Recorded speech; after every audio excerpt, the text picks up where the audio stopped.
Well, I think certainly some incumbents are in danger, although I think that some of the media characterization of the election as an anti-incumbent wave has been overblown. The fact is that in all of these primary elections so far, only one House incumbent has actually been defeated, one, and 2 Senate incumbents.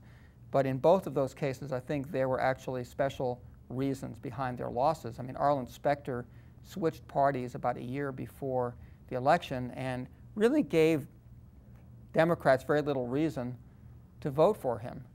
Here's a guy who'd been a Republican all of his career. Democrats in Pennsylvania were used to voting against him. He switches parties, and basically the rationale he gives is that, well, I needed to do this to survive. So, you know, I think there that it had more to do with the particular circumstances of the party switching by Arlen Specter, you know, then in the Utah case, you know, you had not a primary election, but a very small party convention dominated by, you know, the most conservative activists in the Republican Party in Utah, which is a pretty conservative state to begin with. So I just wouldn't want to read too much, you know, into that.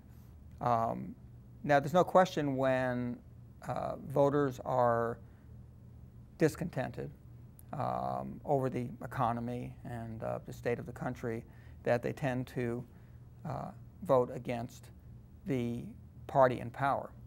And so, and in addition to the fact that it's a midterm election and the president's party almost always, you know, loses seats in midterm elections, and the Democrats are in a rather defensive posture anyway, because they've picked up so many seats in the last 2 elections, many of which are actually in Republican territory. You know, so you've got a lot of Democratic incumbents running this year who are representing states and districts that you know, have usually voted Republican in the past. So my expectation is that the Democrats will lose a substantial number of seats, and so, you know, quite a few Democratic incumbents will lose, but that's more a reflection of just the normal kind of partisan swings that we see in elections, and especially in midterm elections, rather than any unusual level of voter anger. And moreover, I think it's very misleading, I think, to try to read too much into the results of these primary elections or special elections that have been taking place.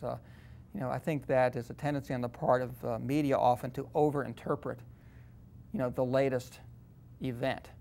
Whatever just happened is always the most important thing that's ever happened. We saw this during the presidential campaign, you know, both the primaries and the general election campaign. Reverend Wright, you know, was when that event happened, oh, that was the end of Obama's candidacy. Well, it wasn't. And again, you know, during the general election campaign, all the furor surrounding the choice of Sarah Palin as John McCain's running mate, well, that turned out to be overblown. You know, so I think we're seeing the same thing this year. Every time some new interesting event takes place, whether it's an incumbent losing in a primary, you know, or special election outcome, the media jump on that and try to read, you know, into that some great significance for what's going to happen in November.